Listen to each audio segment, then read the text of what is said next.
membangun sistem pertahanan itu tidak harus mengangkat senjata, tetapi dengan peran serta di bidang masing-masing. Terus disampaikan Pak Agus tadi, dilandasi jiwa pengabdian, ya, tentu bisa membawa Indonesia menuju Indonesia emas lah. Untuk mengembangkan patriot kita itu jangan menggunakan pikiran, jangan menggunakan mulut, tapi menggunakan hati.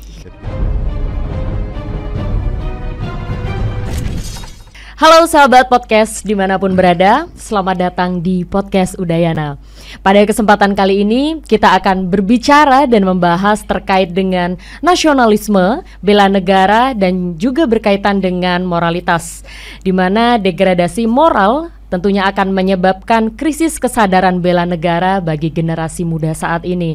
Nah, untuk membahas itu semua, apa saja sih permasalahannya dan bagaimana solusinya, kita akan berbincang-bincang bersama dengan Ketua Umum Perkumpulan Wartawan Fast Respon Nusantara, Bapak Agus Flores.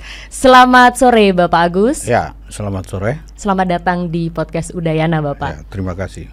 Baik, dan kesempatan ini juga merupakan suatu yang istimewa karena pada episode ini kita ditemani langsung oleh Kapendam 9 Udayana, Kolonel Infantri Agung Udayana SEMM. Selamat datang, mohon izin Kapendam 9 Selamat Udayana. Sore Mbak Yolanda. Tetap semangat ya Kapen ya? Semangat terus. Meskipun sore tapi tetap semangat. Semangat. Baik, langsung saja nih ke Bapak Agus dulu. Yang ingin kami gali lagi nih Bapak terkait dengan Fast Respon Nusantara. Menarik nih Bapak, bisa dijelaskan lebih dalam Bapak? Fast Respon itu kan identik tindakan cepat. Jadi dibahasakan dengan Fast Respon. Yang kemudian Nusantara itu ketika masih momen yang belum masuk pada masa-masa kita program pemerintah soal Nusantara itu sudah memang sudah terkonsep sehingga ketika kita masuk program pemerintah soal Nusantara atau Bumi Nusantara sangat pas ketika ada organisasi yang namanya Perkumpulan Wartawan Fast Respon Nusantara. Jadi hubungan antara wartawan dengan nasionalis itu kita harus bangun seperti itu. Baik, jadi, luar biasa. Memang konsep itu sudah terbangun sebelum. Jadi generasi muda ini sebenarnya harus punya imajinasi intelektual dan strategi untuk membantu negara ini seperti apa. Makanya harus ada generasi-generasi yang umurnya di bawah saya yang punya langkah-langkah seperti itu. Tapi nggak ada masalah lah ketika kita membangun dari awal seperti ini kan bisa diikuti oleh generasi-generasi lainnya. Wah, keren. Pas banget sama Kapendam saya nih Bapak. Suka gerak cepat, oke, apa-apa serba cepat seperti itu. Benar ya Kapen ya? Iyalah, luar biasa beliau. Baik, yang ingin kami gali nih Bapak. Tadi kan Bapak katakan bahwa jangan sampai generasi muda ini kalah gitu kan dengan Bapaknya sudah setengah abad. Gitu ya Bapak ya? Iya, siap. Nah, lalu apa yang menurut Bapak menjadi permasalahan nasionalisme generasi muda saat ini? Sebenarnya penjajahan di atas dunia harus dihapuskan. Jadi sebenarnya penjajahan itu tidak seperti menggunakan senjata lagi. Kerusakan moral yang kemudian generasi kita habis dengan cara persoalan narkoba dari luar itu juga harus diperhatikan juga kan. Baik, lalu bagaimana terkait tadi seperti pernyataan Pak Agus bahwa penjajahan itu tidak melulu berurusan dengan senjata seperti itu ya Bapak ya, tetapi juga krisis moral seperti yang tadi Bapak katakan terkait narkoba dan juga ada kasus korupsi seperti itu ya Bapak ya, bisa menjadi salah satu indikasi dari adanya degradasi moral itu sendiri. Lalu bagaimana nih pendapat dari Bapak Kapendam? Sebelumnya Mbak Yolanda, terima kasih ya. Jadi mengawali tahun baru ini dengan pemerintahan baru di bawah kepemimpinan Kabinet Merah Putih Bapak Prabowo Gibran, yang kalau kita amati beliau berfokus kepada astacita, di mana disampaikan Pak Agus tadi, program-program dari organisasi beliau tadi itu mengacu ke sana. Ya, kita dengarkan bersama tadi, ini menjadi bagian pertimbangan kami kenapa kita undang beliau kemari. Jadi jurnalis yang memiliki rasa nasionalisme yang tinggi dengan program-programnya yang mendukung astacita pemerintahan Prabowo Gibran, Bapak Prabowo Gibran. Beliau memprioritaskan kepada nasionalisme dan bela negara. Nasionalisme dan bela negara ini kebanyakan berpersepsi bahwa itu hanya perang, istilahnya hanya mengangkat senjata. Sebenarnya kan tidak, ya. Di zaman sekarang invasi yang terjadi itu tidak hanya perang, tidak hanya serangan langsung senjata, tetapi bisa ekonomi, bisa sosial budaya, bisa moralitas bangsa. Nah, ini juga bagian hal yang penting untuk membentengi pertahanan nasional, khususnya nasionalisme tadi. Jadi saya sangat setuju dengan Pak Agus, makanya kita undang beliau sebagai jurnalis yang cukup senior, Pak Agus ya. Amin. Sudah setengah abad, 50 tahun ya. Ya, tetapi mau mewariskan nasionalisme itu kepada generasi muda yang mungkin sekarang kalau kita amati degradasi tadi istilahnya ya, agak meluntur begitu, karena kalau kita lihat faktual kan anak muda sekarang itu lebih mengenal K-pop, lebih mengenal artis-artis Korea daripada budaya kita sendiri. Bener banget. Iya kan? Jadi nanti pada saat ada negara lain yang mengklaim budaya kita pernah mengalami pengalaman empiris itu pada saat reog diklaim oleh Malaysia, baru kita protes semua. Nah, sebelum itu terjadi, dari organisasi Pak Agus tadi, apalagi beliau bergerak di bidang jurnalistik, ini punya potensi yang luar biasa karena bisa mengembangkan dan mengamplifikasi mengamplifikasi nasionalisme tadi melalui tentu beliau punya ramuan tersendiri lah supaya bisa diterima oleh kalangan anak-anak muda. Ya, jadi betul tadi saya setuju, saya sepakat. Jadi moralitas, kondisi sosial itu juga bagian dari nasionalisme yang harus terus dirawat dan dijaga. Demikian, Pak. Baik, berarti setuju ya Bapak ya terkait dengan pernyataan dari Bapak Agus tadi bahwa tidak hanya angkat senjata, karena zaman sekarang sudah mulai masuk ke sosial budaya, dan bahkan juga para generasi muda sudah mencintai budaya luar malah ketimbang dari budayanya sendiri, seperti itu. Lalu apa nih yang menjadi solusi menurut Bapak Agus Flores? Solusinya cuman itu, kita harus kembalikan lagi soal bicara penduduk bangsa Indonesia.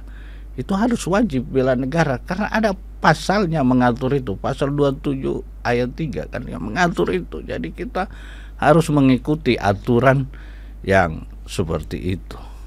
Begitu komandannya. Jadi seperti itu. Baik. Berarti apa yang kita dapatkan itu kita share begitu ya Bapak ya. Jangan kita punya ilmu tapi kita pendam sendiri, jadi tidak bermanfaat seperti itu.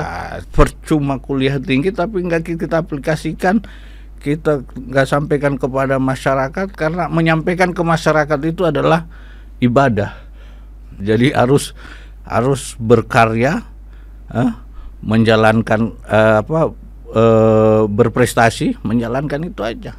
Yang negatif ya urusan belakangan. Yang penting kita berkarya untuk bangsa dan negara. Wih, tepuk tangan dulu. Keren banget Bapak. Lalu bagaimana nih tanggapan dari Kapendam terkait dengan solusinya yang tadi Bapak Agus sampaikan?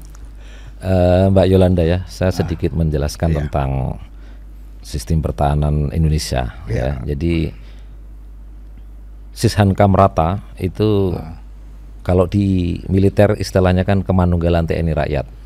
Sebenarnya sistem ini tidak hanya di Indonesia ya. Di Korea juga ada military reserve, di Amerika juga ada, di negara kita Singapura ada, bahkan di Israel juga ada. Jadi sebenarnya konsep pertahanan total defense itu banyak juga yang mengatur. Nah, jadi bukan militerisasi ya, bukan ya. Tapi memang pada saat terjadi ancaman itu tidak harus selalu militer. Ya kan? ancaman itu bisa non militer. Saya kasih contoh yang paling baru dan paling signifikan, penanganan COVID-19 di Indonesia. Tidak hanya melibatkan semuanya aparat pemerintah, tapi pemerintah menghimbau masyarakat, menghimbau peran serta masyarakat, sehingga kita mengatasi itu bersama-sama. Ya. Demikian halnya dengan bela negara dan nasionalisme. Itu yang perlu dibangun dan dirawat tadi.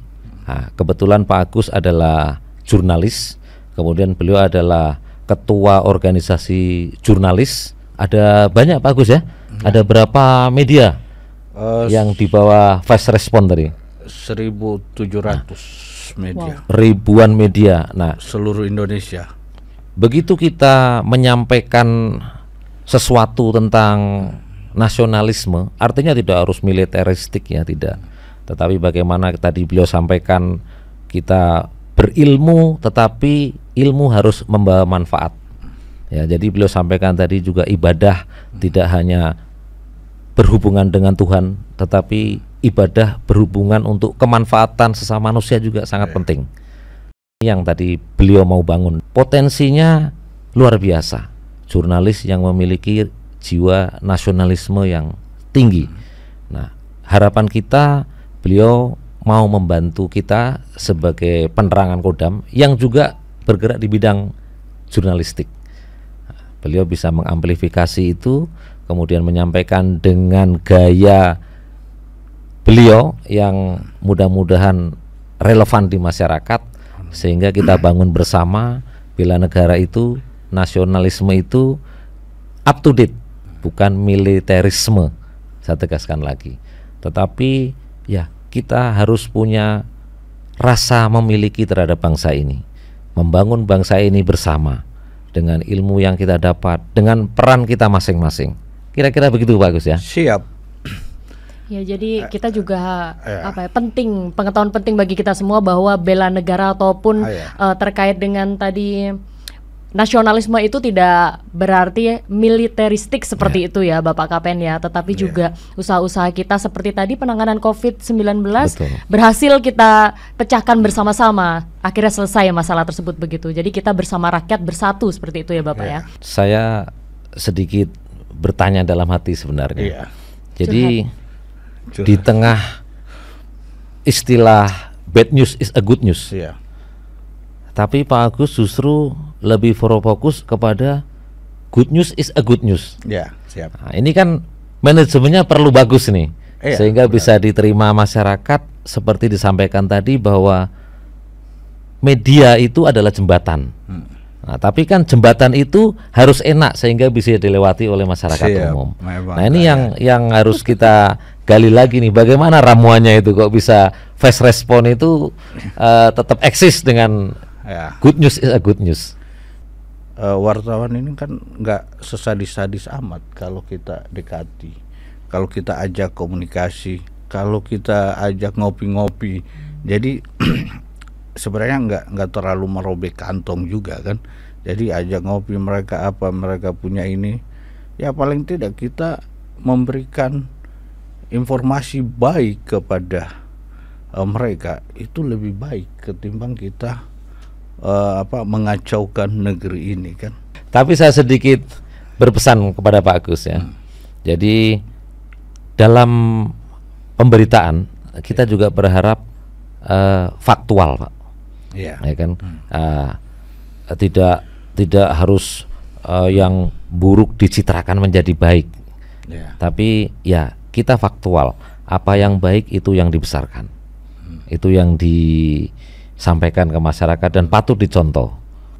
Zaman sekarang ini bagaimana kita menjaga negeri ini menjadi baik, menjadi marwah negeri ini lebih baik. Tentunya yang seperti itu nggak ada rongrongan politisasi terhadap kepentingan luar negeri. Nah, itu yang harus dijaga baik-baik negeri ini melalui media-media sosial ini kan. Pesannya apa nih Kapen untuk saya sampaikan prajurit tadi ya, untuk prajurit kita ya, manfaatkan teknologi itu, manfaatkan teknologi. Kemudian untuk seluruh masyarakat, sekali lagi saya sampaikan ya bahwa membangun sistem pertahanan itu tidak harus mengangkat senjata, tetapi dengan peran serta di bidang masing-masing. Terus disampaikan Pak Agus tadi, dilandasi jiwa pengabdian ya, tentu bisa membawa Indonesia menuju Indonesia emas lah, menuju mengarah ke sana. Sekarang Pak Presiden kita lebih fokus kepada pembangunan sumber daya manusia. Dengan program beliau yang sekarang dimulai untuk makan bergizi ya, dampaknya tentu secara ekonomi ada, investasi kepada generasi penerus ada ya. Nah, ini hal yang tepat menurut saya. Jadi yuk kita bersama-sama membangun negeri ini. Saya juga mengutip dari Pak Agus tadi, jas merah jangan sekali-sekali merupakan sejarah bahwa berdiri tegaknya negara Indonesia itu adalah karena kebersamaan perjuangan TNI dan rakyat. Mantap. Tadi Pak Agus dengar sendiri ya, sangat adaptif Kapendam kita nih Pak Agus. Jadi apapun yang disampaikan melalui media sosial itu sudah sangat menyesuaikan dengan apa yang lagi tren saat ini, sehingga penyampaian informasi itu sudah sangat maksimal gitu kepada prajurit dan juga masyarakat. Jadi nggak salah nih Bapak kesini dengan kita mengadakan podcast ini, sangat bermanfaat bagi kita semua nih Pak Agus. Baik Bapak Agus dan Kapendam, terima kasih mohon izin atas sharing informasinya dan tentunya sangat bermanfaat bagi kita semua. Semoga Pak Agus semakin sukses keliling Indonesianya dan semua provinsi sudah dipijaki ya Bapak ya. Terima kasih. Udayana.